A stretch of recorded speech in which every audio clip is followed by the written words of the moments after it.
श्रावक साधु को सुधारने में लगा है, साधु श्रावक को सुधारने में लगा है। आचार्य कुंद कुंद भगवंत कहते हैं कि दोनों आत्माएं यदि अपनी अपनी आत्मा को सुधारने में लग जाएं तो भगवान महावीर का शासन कभी भी नीचे नहीं हो सकता, वैसे तो कभी होगा ही नहीं। ऐसी आत्माओं से शासन नीचा नहीं होता, ऐसी आत्माएं ही नीची हो जाया करती हैं। लेकिन आचार्य कुंद कुंद भगवंत कहते हैं कि जहाँ दान हो, जहाँ धर्म हो, जहाँ पर त्याग हो, न्यायोचित भोग हो, ऐसा आत्मा श्रावक से, पुण्यात्मा से, भव्यात्मा से, अंतरात्मा और अंतरात्मा से कभी परमात्मा बन सकता है। सीढ़ी वही है जिससे ऊपर चढ़ा जाता है और जिससे नीचे उतरा जाता है। धर्म वही है, धर्म दूसरा नहीं है। बच्चों के पढ़ने की पुस्तकें वही हैं, सामने रखी हुई है। यदि बच्चा पढ़ लेता है तो 10 टॉपर में आता है, और पढ़ता नहीं है तो लोफर में उसकी गिनती हो जाया करती है।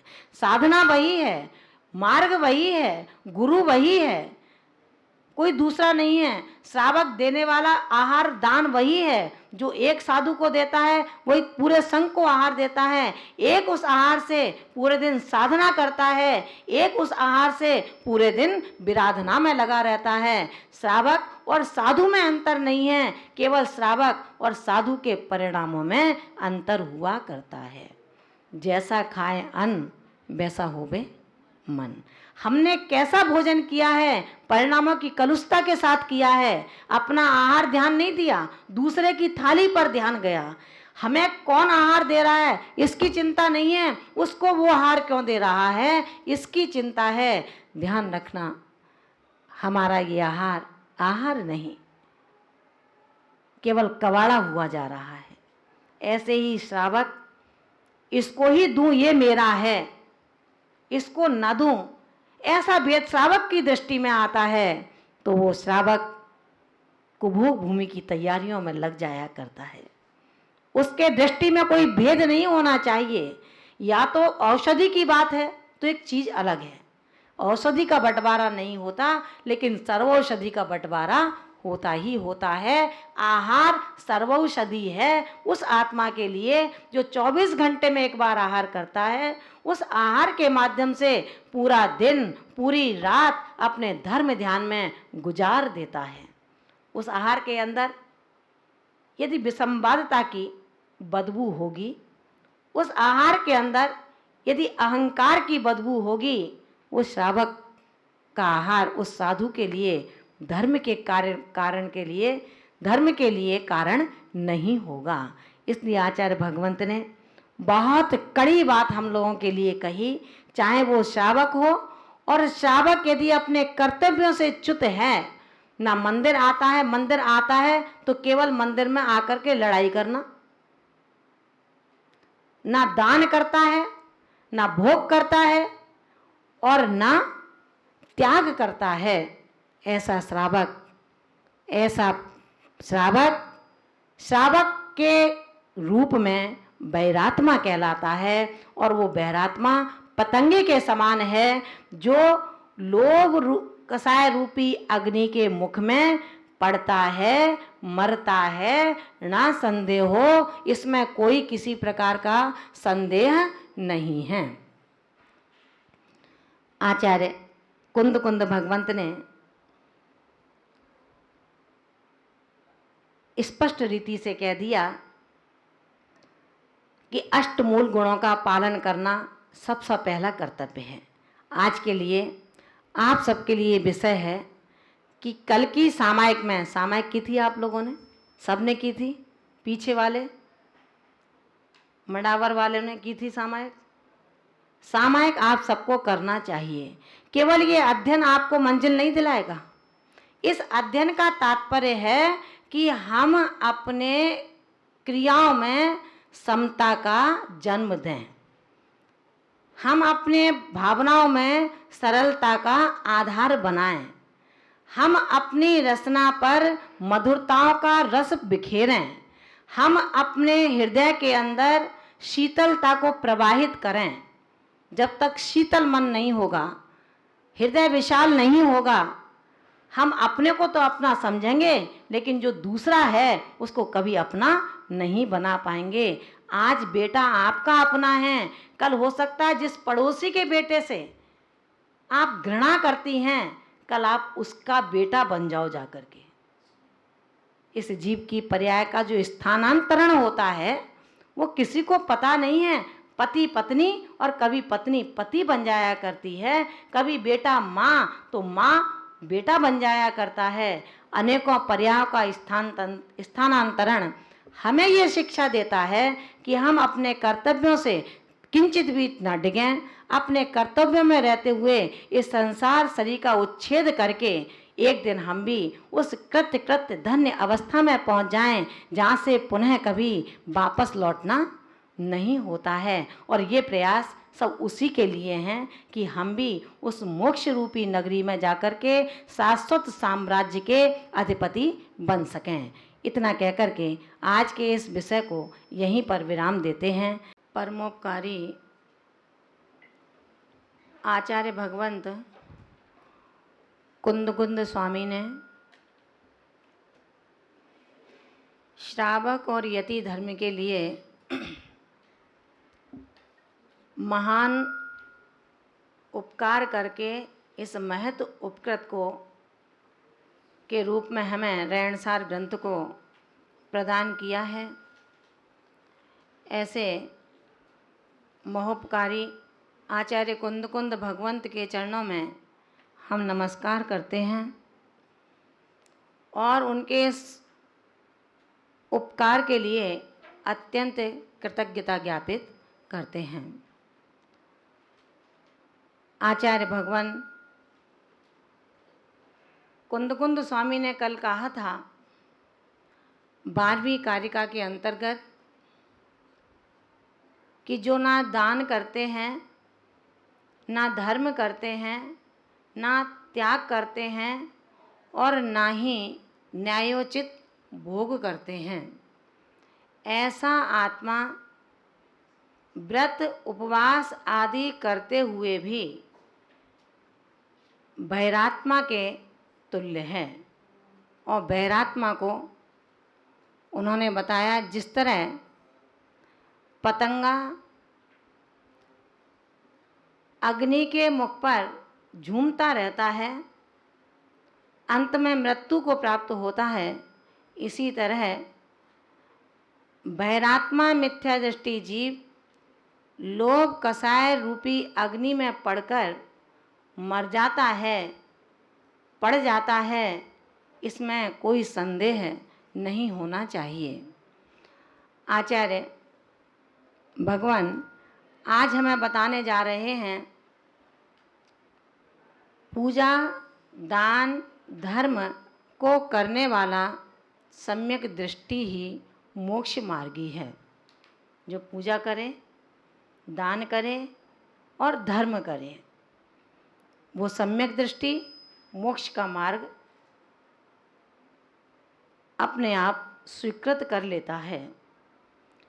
आचार्य भगवंत कहते हैं कि पूजा हमें दिखावे की नहीं, पूजा हमें प्रदर्शन की नहीं, पूजा हमें आत्मदर्शन की करनी है।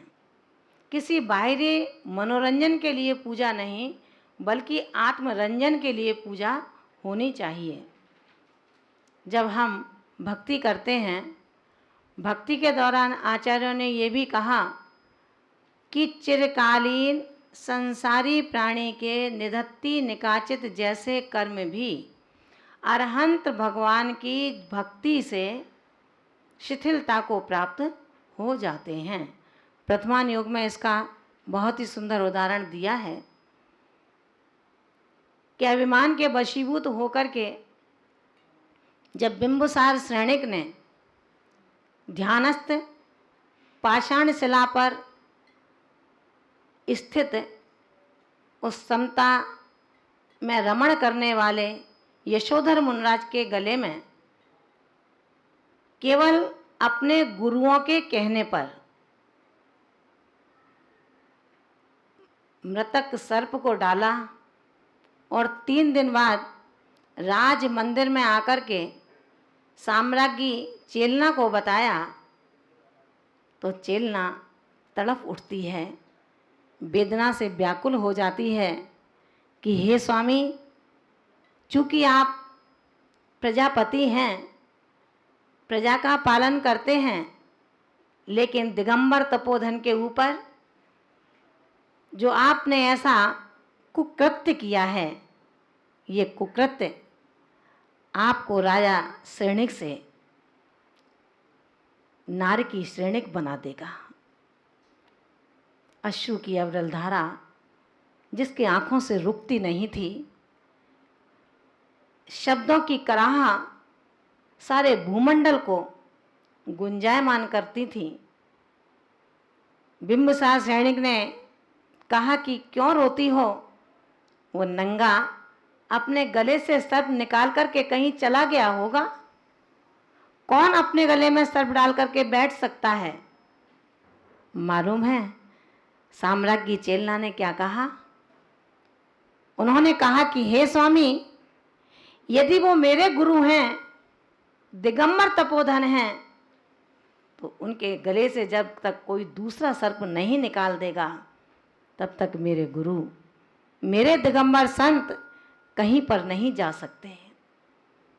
उपसर्ग की स्थिति में वो एक ही स्थान पर ध्यानारूढ़ रहते हैं। इस बात की परीक्षा के लिए सिर्फ बिंबिसार सैनिक अपने सैनिकों के साथ चल देते हैं उसी बीहड़ जंगल की ओर, जिस जंगल में जाकर के 4 दिन पहले उन्होंने एक तपस्यारत तपोधन के गले में सर्प डाला था। आकुल व्याकुल कैसे होगी मेरे गुरु की रक्षा, जिसकी श्वासें उस गुरु की रक्षा के लिए अपने प्राणी दिए दे रही हैं। जब धर्म पर, जब गुरु पर कोई आंच आती है तो सम्यक दृष्टि कभी शांत नहीं बैठ पाता। उसके अंदर उस धर्म की कैसे रक्षा करूं, धर्म गुरुओं की कैसे रक्षा करूं, वो उसके साथ निंदा रस में घुलता नहीं है। वो उसके साथ आक्षेपों के शब्दों का इस्तेमाल नहीं करता। कौन? जो सम्यक दृष्टि आत्मा है। और यदि किसी धर्म गुरु के अंदर या किसी देशव्रति के अंदर कहीं कोई गलती देख भी लेता है तो क्या करता है? व्हाट्सएप कर देता है क्या? वायरल करता है मैसेज? नहीं करता। वो कहता है, हे मुनराज, आप तपोधन हैं, आइए मेरे महलों में चलें, मैं आपकी पूजा करूंगा। ऐसा वो सम्यक दृष्टि आत्मा महलों में लेकर के जाता है, पूछता है कि आखिर ऐसा क्यों किया? आप दिगंबर तपोधन हैं, ये आर्य का हैं, कमंडल के अंदर मछली भरने का कारण क्या है? महान भावों, हम और आप होते तो श्रद्धा से विचलित हो जाते हैं, लेकिन राजा सैनिक ने अपने जीवन में यही तो उपार्जन किया कि उसी भव में नरक गति का बंध और उसी भव में तीर्थंकर प्रकृति का बंधक बन गए।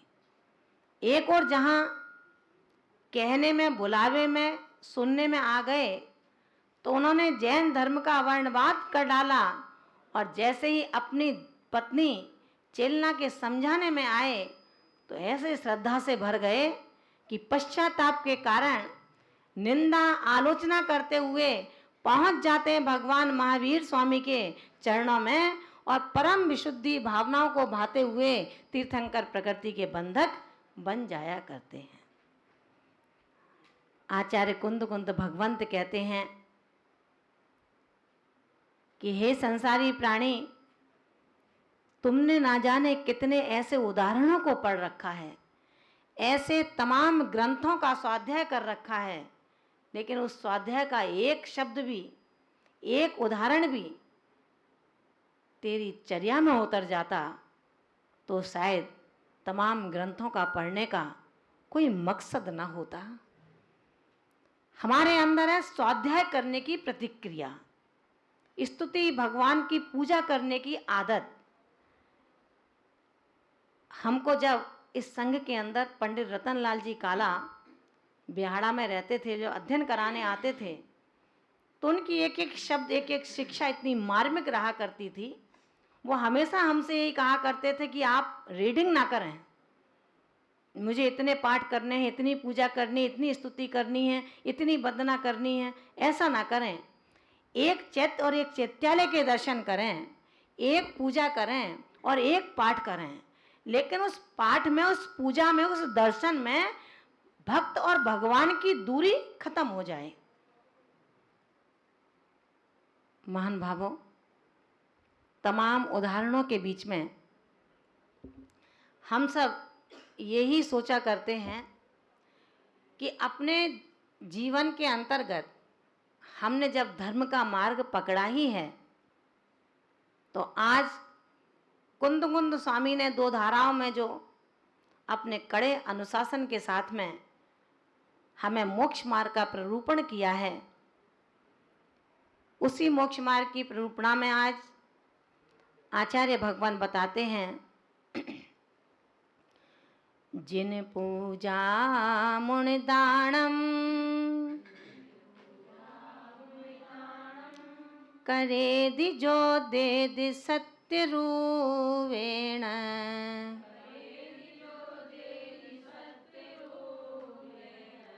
सम्मायेठी सावै धम्मी सोहोदि मुख मागरदो।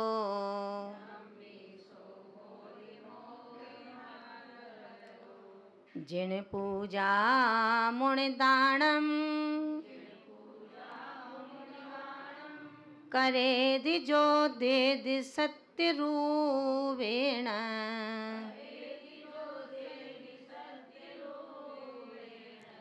सम्मायेठी सावै धम्मी सोहोदि मुख मागरदो।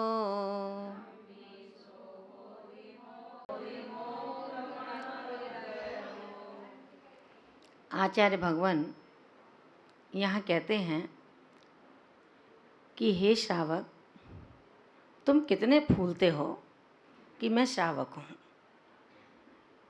कितना दम भरते हो कि मैं रोज चौका लगाता हूँ, और कितना अपने ऊपर अभिमान करते हो कि यदि मैं ना रहूं तो इस टोंक में कभी चौके नहीं लग सकते।